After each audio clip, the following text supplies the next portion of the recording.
Hello, it is Dr. Jen. Today, I am super excited to be able to introduce you guys to Dan.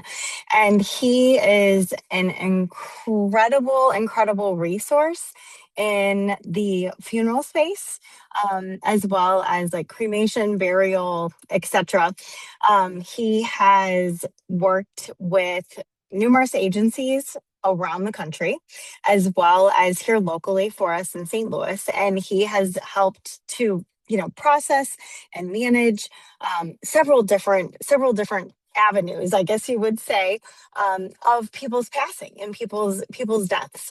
And he's been able to witness, also all kinds of different cultures, how cultures all over the world handle the body and the burial process and funeral process after someone passes. And so today he's just going to kind of share all those different knowledge tidbits with us, as well as, like things that we need to pay attention to. And we need to kind of pre-plan for in terms of, getting ready for a loved one's passing. And, whether that's for ourselves or for, again, for somebody that we, might be caregiving for, etc.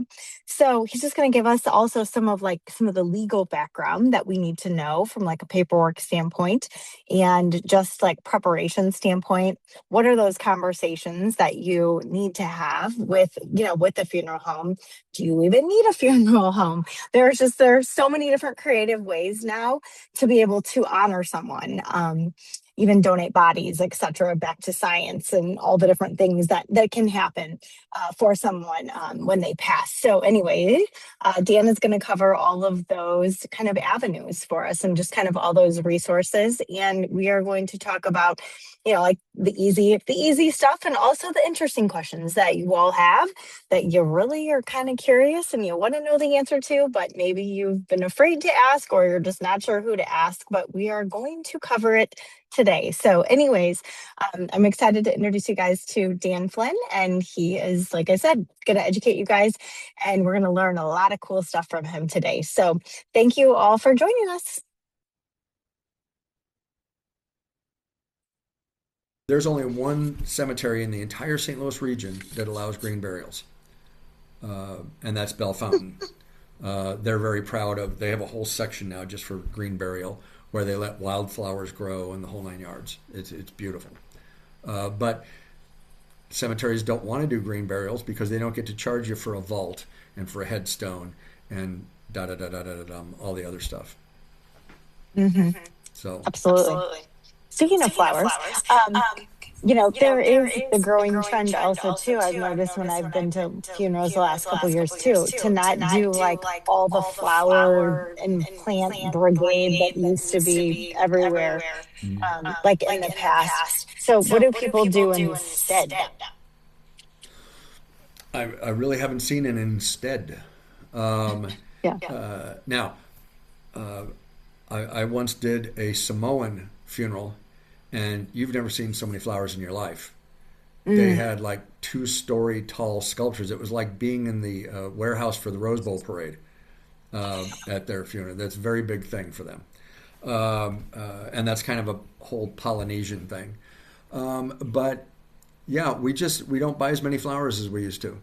Of course, we realized that the tradition of flowers at a funeral is to cover up the smell of a body. Mm. I had no idea. Yeah, that's where the Okay. tradition comes from. It's just like the plague doctor mask Hmm. that looks like a big bird's bill. The reason that it looked like that was that bird's bill was filled with flowers, so that they were inhaling the smell of flowers um, rather than the bodies. Fascinating. I I'm always learn so full of much. trivial knowledge. Absolutely. What happens? This question just came in. What happens, like, let's say somebody lives here in Missouri and then they make funeral plans, with you, sign the papers, all the things. And then, as everyone here in Missouri does, then they move to Florida. Hmm. What happens then? Actually, we see the opposite happen. They buy a plan in Florida, and then their health starts to fail, and the kids move them back here to Missouri. Yes, that's true. So, in all 50 states, it is the law that the funeral home cannot hold on to your money. Because what if the funeral home goes out of business and you're still alive? What happens, right? And there were enough instances of unscrupulous people running off with the money. So, in all 50 states, the law states that the funeral home is not allowed to hold on to the money. It has to either be held in a trust or in an insurance policy or in a special bank account that the funeral home can't access until the person passes. The advantage, not only is there the consumer protection advantage there, but in your example, the funeral home in Missouri could just call the trust down in Florida and say, we ended up being the ones taking care of the body. And so the trust would just pay out to that funeral home rather than the one. Now, the one risk that you have in that is that, let's say that in Florida you contracted for cremation and they only paid, at that point it was $600 because you did it like 30 years ago. And then you come up here and have to engage another funeral home. Well, you've got to pay the balance because all you had in that trust account is $600. So kind of like what, so you end up like having to pay kind of like whatever the current fair market value. Right. Well, and it's because you went to a completely different company. Now, if there are some national companies out there who, their Missouri location respects the Florida price because they're the same company. But chances are you're going to a different funeral home than the one that you contracted with. So, and they don't have to respect that price. Fascinating. Yep. Well, I mean, and it makes sense, Okay, question that we have. And you said that Arno has a weird bad custom. So here we go. You know how you were saying in terms of like after the body passes, they do like the one last breath thing. Does anything else like come out of any there? Or anything else like that the body will do? Because I know sometimes too, people will talk about, like if the body twitches or like how like in horror movies how they like half sits up and then goes back down, whatever. Like what does it actually all do after it passes? And this is just more so for the people that are really kind of starting to think about like, maybe we could have like, at home passing for, mom, dad, whatever. But then, like, what is that going to look like actually that we're signing up for afterwards? Sure. Until somebody comes and gets it. The short answer, you're going to poop and fart.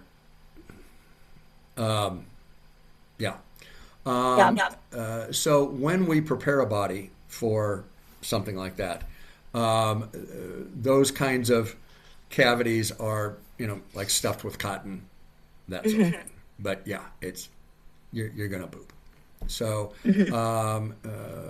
but for any of us who have had to take care of an elderly relative, they do the same thing when you're, when they're alive. Yeah.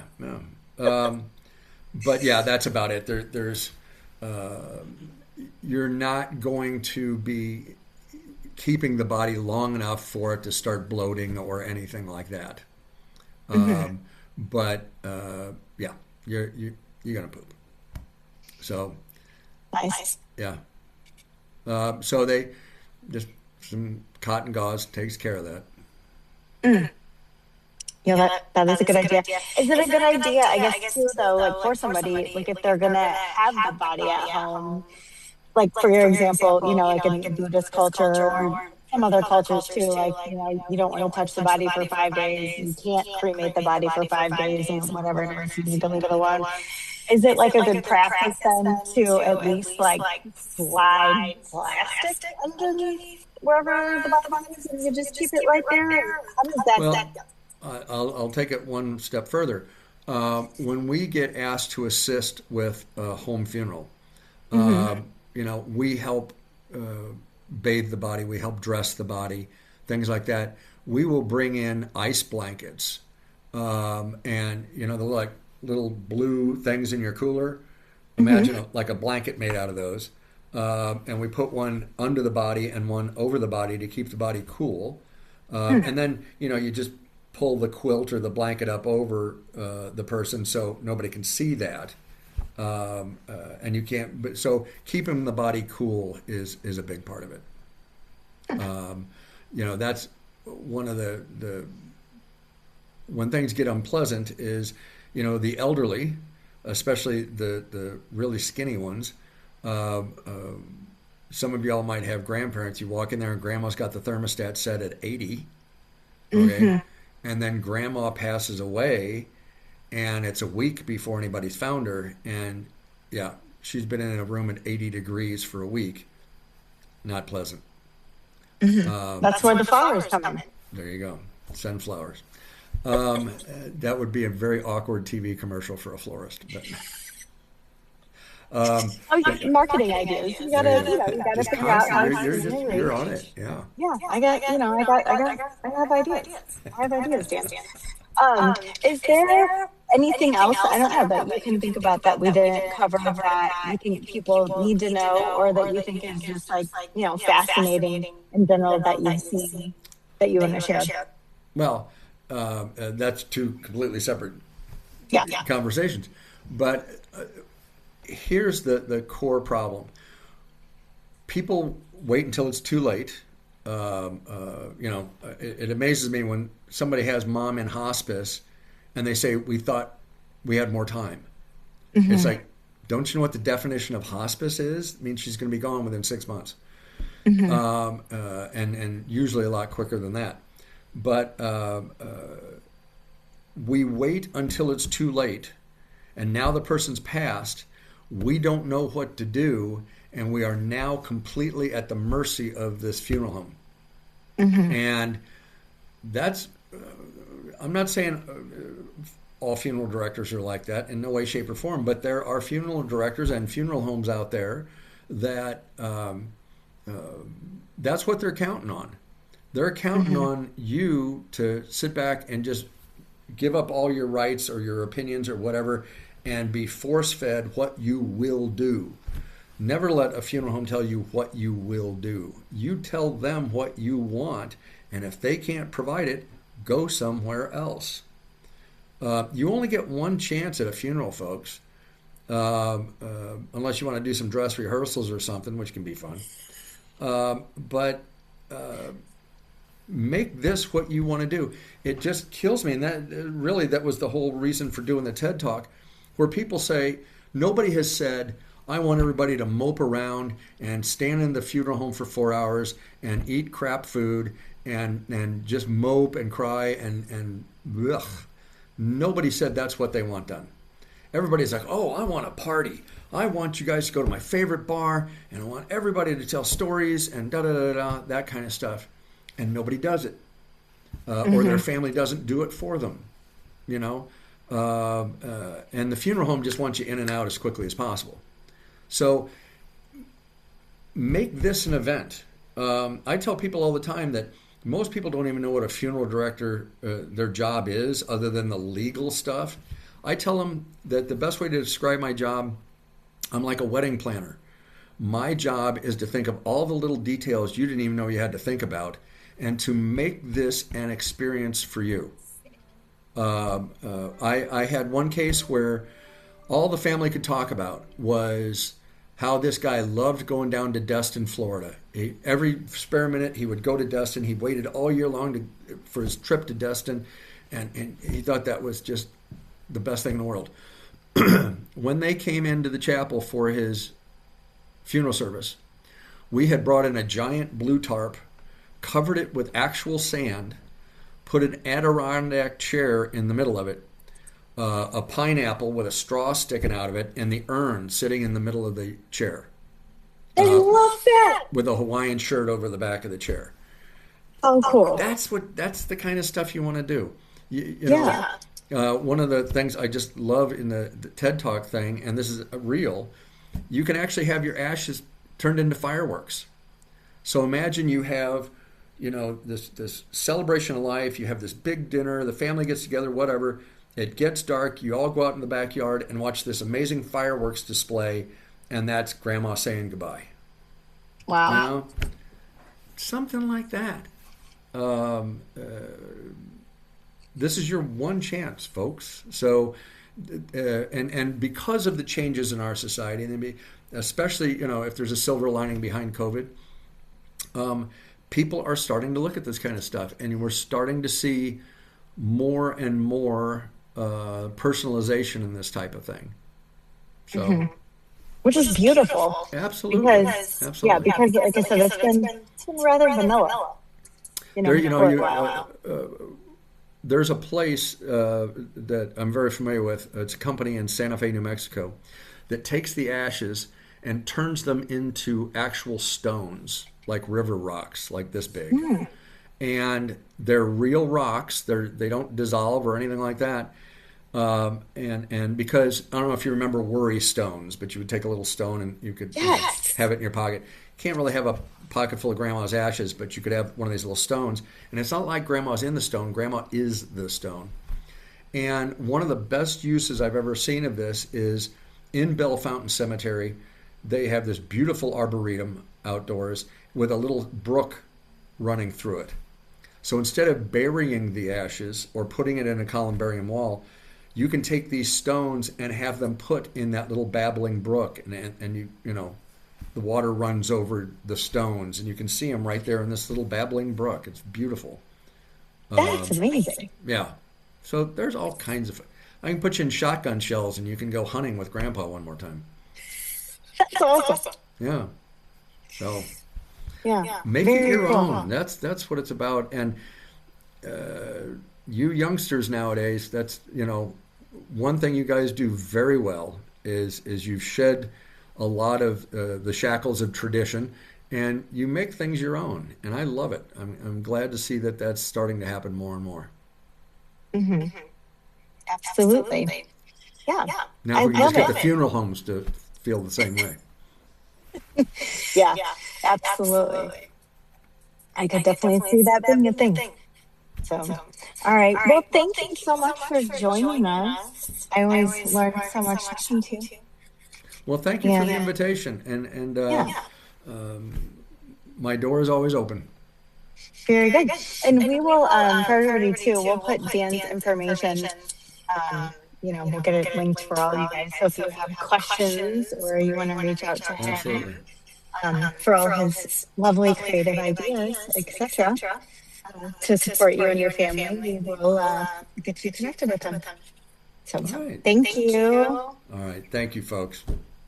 Hi, it's Jen. So, what I want to do after all that amazing information that we just received from Dan is just kind of recap a little bit of some of kind of like the key points and just kind of expand on some of the questions that you all have been filtering in a little bit further. So, with that being said, one of the topics that you guys are asking a lot about is about the importance of like planning ahead and really being able to support families, right?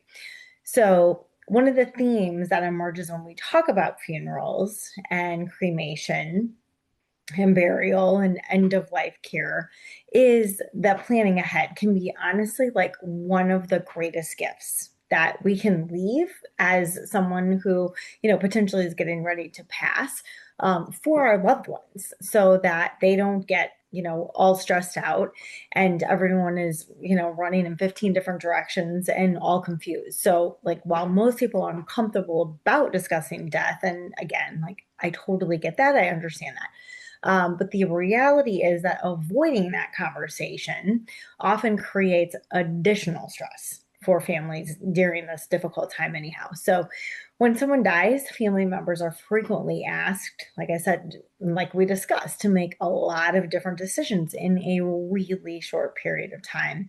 And so the family members need to be able to determine funeral preferences, if someone wants burial done, like standard burial or cremation arrangements done. Also, the financial considerations, like who's paying for what, the obituary details and how to even notify like friends or family. So sometimes those things even become challenging because it's like, well, who does what from a delegation standpoint? And especially now, even with like social media, etc. In the past, like in a smaller town, for example, maybe you just had the little card that got put out, at the local businesses around town. It was in the paper previously, the obituary and things like that. But nowadays, honestly, with like social media, etc., people will post obituaries and some of these things on Facebook, Instagram, like all these different places. They will email them out to people, and so text message. So just with our digital era that we have now, sometimes that messaging can look different. And again, it's like who's going to be in charge, of what, even in that realm. So when those wishes have been discussed ahead of time, though, families also kind of report feeling a little more confident and way less overwhelmed because everyone knows kind of what their delegated task is, and they're better able then collectively, like as a team, to really carry out the wishes of their loved one rather than there being five people in a room with a funeral director, as Dan said, like everyone arguing, everyone graveling, people still trying to process what happened from the actual death, etc. And just try to guess collectively what that person might have wanted. So it can really get challenging. But planning ahead, also, that what we want you guys to know too, doesn't necessarily mean that you have to like purchase services like in advance per se. So it doesn't necessarily mean that you have to like do a prepaid funeral. It doesn't necessarily mean that. Sometimes it can simply mean just having, conversations with the person who's on hospice or potentially getting ready to pass, or even, ideally prior to that. But it can just involve like writing down someone's preferences, identifying again like important documents, making sure that the power of attorneys and like the power of attorney medical, power of attorney financial, and then like Dan was talking about, being able to have kind of like those funeral wishes if someone wants to be cremated, buried, where they want to be placed, etc. Just kind of having that paragraph, if you will, and those couple lines added into those documents like way ahead of time is extremely helpful. And so again, just making sure that those healthcare directives are accessible, and also like discussing values, I think, and beliefs surrounding death and remembrance is also kind of cool with someone who's getting ready to pass. So like for example, like someone in my extended family, every year, like on their death anniversary, everyone would get together and go to the grave site, and they would do like a little kind of ceremonial like celebration of life, type of, I don't know, ceremony, I guess, if you will. And it was just really beautiful. It was really, really cool. And that's, how that person wanted to be remembered. And so it was just, it was kind of neat.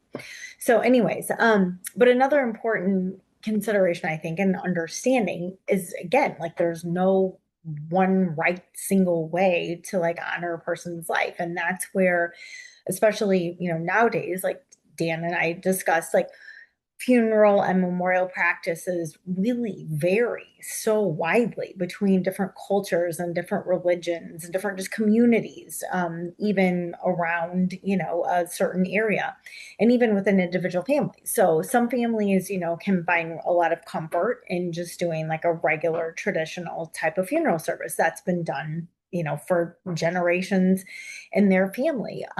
Other people prefer, a celebration of life, like a graveside gathering, like what I just kind of had discussed, or even like a memorial service after they get the cremation done, or sometimes, like a big, huge party. Other times, people want like a more family, private type of remembrance where maybe only like immediate family are involved.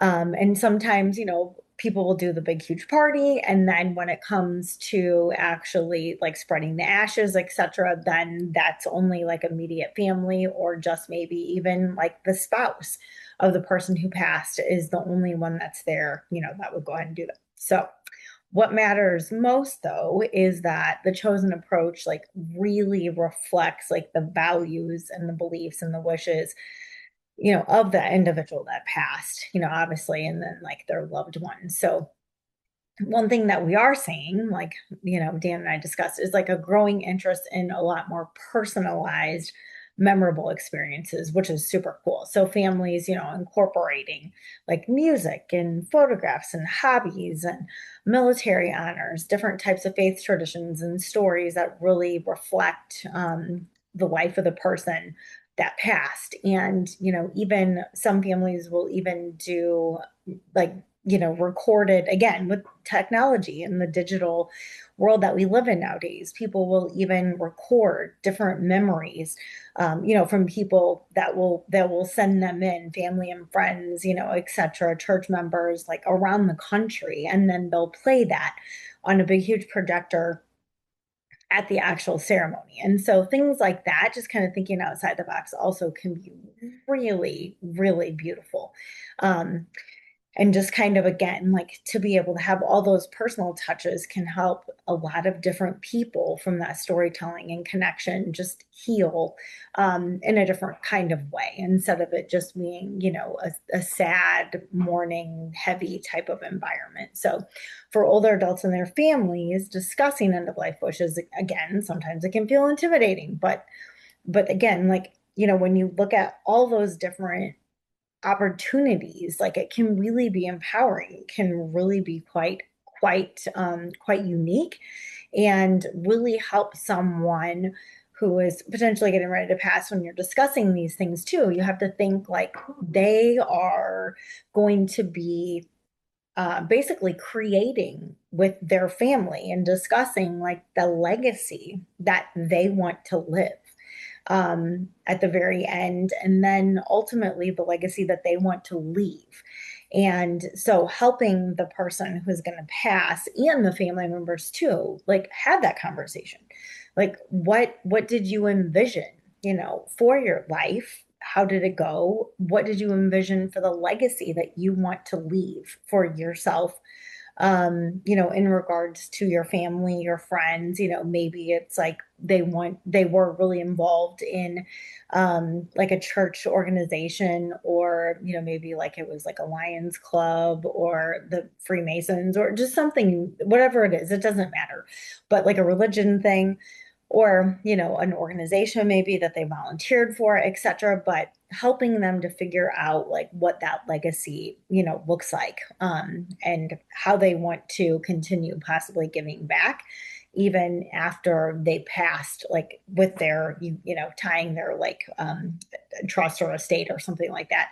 Also to that legacy can be a thing that your state attorneys, etc., can make sure to work, with the funeral directors, with the family, etc., to make sure that those things are, legally carried out, and those things are also put in place, which can be really, really cool. Like example of that, we have someone in my family that that passed a long time ago, the husband and wife, and as soon as they had both actually passed, then they had donated money back to the St. Louis Zoo, and then to another organization like that. And so they actually have their own bench with their names on the plaque, like at the zoo, outside of like the penguin area, because they loved penguins, for example. So anyhow, just there's a lot of different ways that families can carry that on,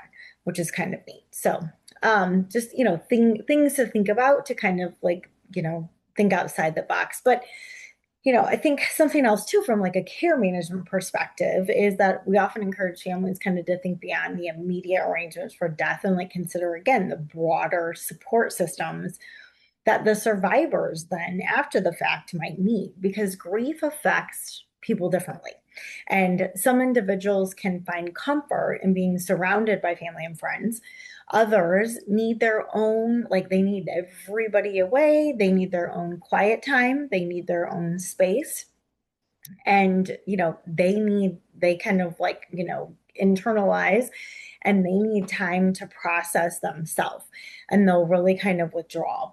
But again, at some point, whether it's right away or when people kind of come out of that internal grieving process themselves, some people can find a lot of benefit from grief support groups or counseling, or even like their church, faith communities, ongoing connections with others who have experienced a similar loss, and even encouraging your family member to get involved in something, for example, like Silver Sneakers or different other senior, kind of more social, I would call it, kind of like that, organizations.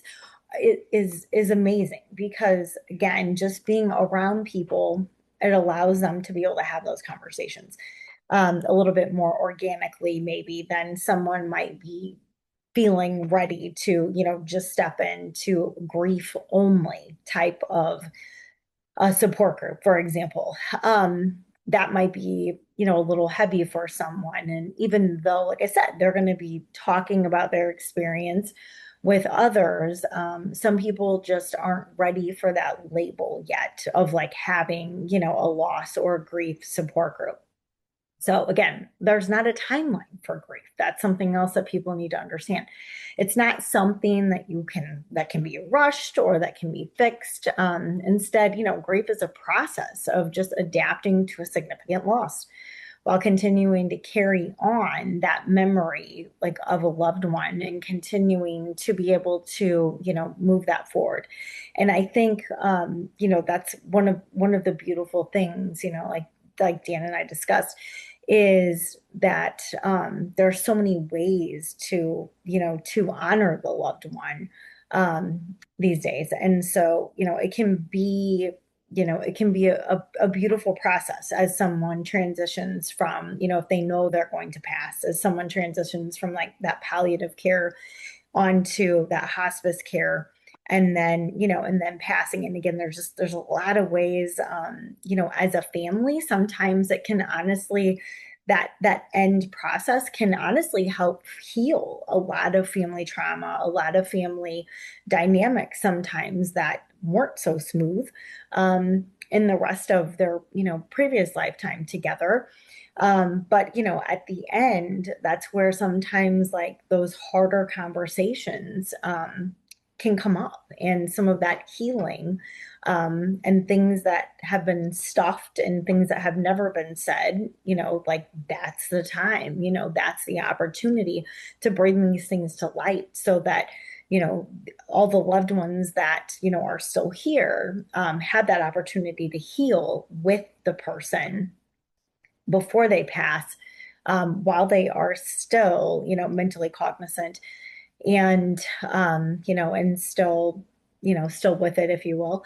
But those are the times to have those important conversations. And like I said, it can be an absolutely beautiful thing, but also to make sure in those conversations, like Dan and I discussed, like you have the um harder, if you will, sometimes, conversations of like, what do you want this to look like as you transition? How do you want to transition? And, and how can we help you, as the person that will be transitioning and passing, but how can we help you to be proud about the legacy that you're going to leave? So anyways, we just appreciate you for joining us. And yeah, Dan and I just hope that you were able to, get some good information, and also just to kind of open your eyes to the fact that there are so many different ways, to do this. And, and death doesn't have to be an awful experience. For everyone, it can be absolutely beautiful. And yeah, and so anyway, we just thank you for joining us. And yeah, and if you guys have any questions, as always, let us know. And we will, link Dan's information so that if you guys have further questions, you can also get a hold of him as well. So thanks for joining us.